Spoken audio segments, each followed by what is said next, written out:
I'm Stella from Beyond Norm. Have you ever used the word Photoshop as a verb, like she photoshopped her face?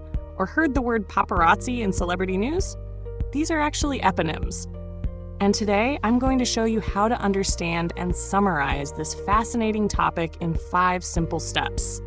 By the end of this video, you'll be able to clearly explain what an eponym is in your own English. Let's get started. Step 1, understand the title. The title is the story behind eponyms. From this, we know the article will talk about the origins of certain everyday words that come from names either of people, products, or characters. So we're not just learning vocabulary, we're learning how words evolve and take on new meanings. Step 2, learn the key vocabulary. Let's look at some useful words from the passage. 1, eponym. 2, paparazzi. 3, derive. 4, feature. 5, reveal. 6, chase. 7, modify. 8, combine. 9, widespread. 10, constantly. 11, adoption. 12, alternative. You'll see these words used in examples later when we practice summarizing. Step 3, read and identify the main idea, paragraph by paragraph. Paragraph 1. Eponyms are words that come from names and later take on general meanings.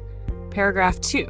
The word paparazzi comes from a 1960 film character named Paparazzo who chased celebrities.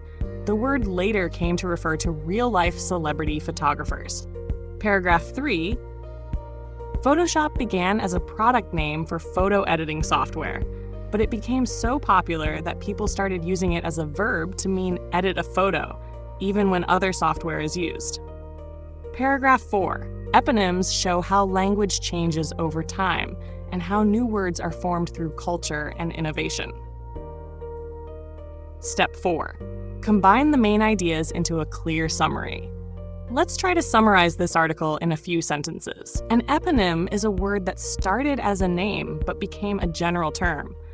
For example, paparazzi came from a film character who followed celebrities and now means photographers who do the same in real life.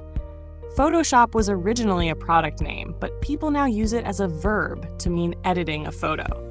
These examples show how our language changes with culture and technology. See? Clear, short, and to the point. Now it's your turn.